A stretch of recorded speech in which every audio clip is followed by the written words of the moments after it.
Oke, baik. Assalamualaikum warahmatullahi wabarakatuh. Perkenalkan, nama saya Bagus Ar Permadi dengan NIM 41824010014, program studi Sistem Informasi Universitas Mercu Buana. Jadi, pada hari ini saya akan membahas mengenai soal-soal generatif AI, terutama soal UTS dari nomor P1 hingga nomor P4. Pertama-tama, saya akan membahas mengenai nomor P1, di mana soalnya itu membahas sebuah artikel yang mengenai transformer dalam deep learning atau arsitektur transformer dalam deep learning. Jadi latar belakang mengenai masalah transformer deep learning ini, jadi sebelum ada transformer atau perubahan lah, itu terdapat model yang namanya itu Natural Language Processing, di mana NLP ini merupakan cabang ilmu kecerdasan AI yang bisa menggambarkan, kemudian mengikuti, dan melakukan visualisasi, meneliti, dan memahami pola bahasa manusia, sehingga permodelan ini sama persis dengan apa yang diikuti oleh manusia. Makanya AI zaman sekarang itu kayak bener-bener gampang banget, kayak ngikutin pola pikir manusia, kemudian cara kerja manusia, dan masih banyak lagi, sehingga komputernya ini dapat memproses data bahasa, yang dimana di dalam NLP itu pastinya itu terdapat cabang ilmu seperti linguistik, kemudian machine learning, dan deep learning ya, salah satunya. Nah, di dalam deep learning ini itu terdapat dua konsep lagi, namanya itu konsep RNN dan juga konsep CNN.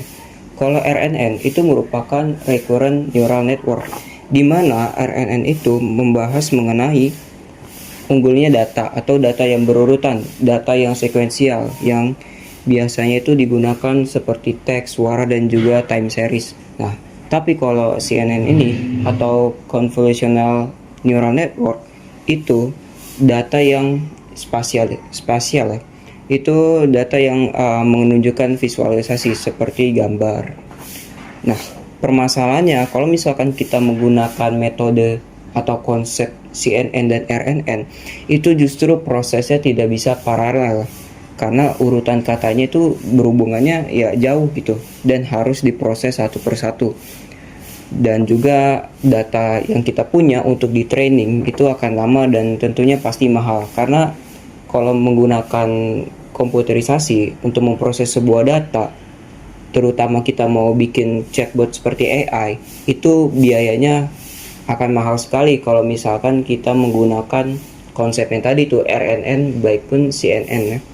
Nah, makanya di artikel ini itu intinya itu lebih fokus terhadap tidak menggunakan RNN, tidak menggunakan CNN, tapi hanya menggunakan attention atau self attention.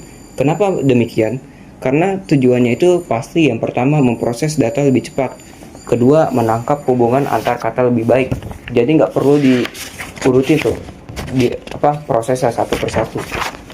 Nah, kemudian juga attention ini juga fokus ke bagian pentingnya aja. Misalkan saya punya contoh kalimat sederhana kayak saya